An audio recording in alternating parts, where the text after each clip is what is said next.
તો વાત કરીએ સાવલીની તો સાવલી નગરમાં આવેલું કમળિયું તળાવ ગંદકીથી ખદબદી ઉઠ્યું તથા નવીન બંધાયેલ સાવલી ફૂડ માર્કેટ ઉદ્ઘાટન પહેલા જ જે ફ્રૂટ માર્કેટના બનાવેલા ઓટલા ઉપર ગાબડા જોવા મળ્યા।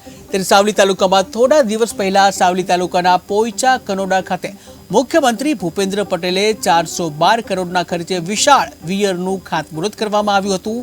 પણ સાવલી નગરના અધવચ્ચોવચ આવેલું તળાવ ઉપર એક નજર નાખી હોત તો સાવલીનો વિકાસ કેટલો થયો છે તે જોવા મળત।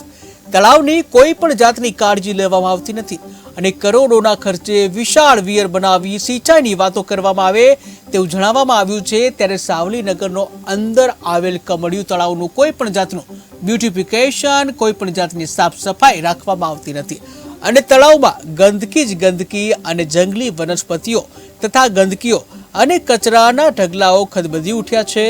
ત્યારે સાવલીમાં ઘણા સમયથી નવીન બનાવેલ ફ્રૂટ માર્કેટમાં કોઈ વેપારી પણ ફ્રૂટ વેચવા બેસતો નથી અને નવીન બનાવેલ શાક માર્કેટમાં તિરાડો જોવા મળી રહી છે।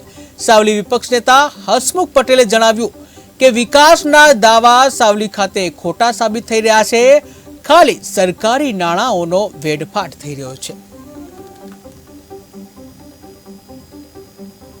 સાવલી નગરમાં જે નાણાંનો દુરુપયોગ થઈ રહ્યો છે સરકારી નાણાંનો, એનો એક દાખલો જીવતો જાગતો દાખલો એ છે સાવલી શાક માર્કેટ પાસે ફૂડ માર્કેટ બનાવવામાં આવેલું। 3 વર્ષથી ફૂડ માર્કેટ બનાવ્યા પછી એનો કોઈ ઉપયોગ નહીં અને અત્યારે જર્જરિત હાલતમાં છે। ત્યાં લોકો ટોયલેટ કરે છે અને ગંદકી ખદબદે છે। બીજું સાવલી તાલુકાની સાવલી નગરની એક ઓળખ છે, ઐતિહાસિક તળાવ જે કમળી તળાવથી અમારું સાવલી નગર ઓળખાતું હતું એ આજે છાપ ઘૂસાઈ ગયેલી છે। ગંદકીથી ખદબદે છે અમારું તળાવ, એ અમારે સાફ કરવાનું, બ્યુટિફિકેશન કરવાની અમારી માગણી છે।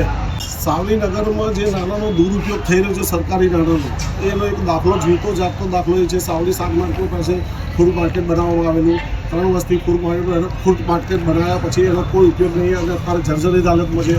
ત્યાં લોકો ટોયલેટ કરે છે અને ગંદકી ખદબદે છે। બીજું સાવલી તાલુકાની સાવલી નગરની એક ઓળખ છે, ઐતિહાસિક તળાવ જે કમળી તળાવથી અમારું સાવલી નગર ઓળખાતું હતું એ આજે છાપ ઘૂસાઈ ગયેલી છે। ગંદકીથી ખદબદે છે અમારું તળાવ, એ અમારે સાફ કરવાનું, બ્યુટિફિકેશન કરવાની અમારી માગણી છે।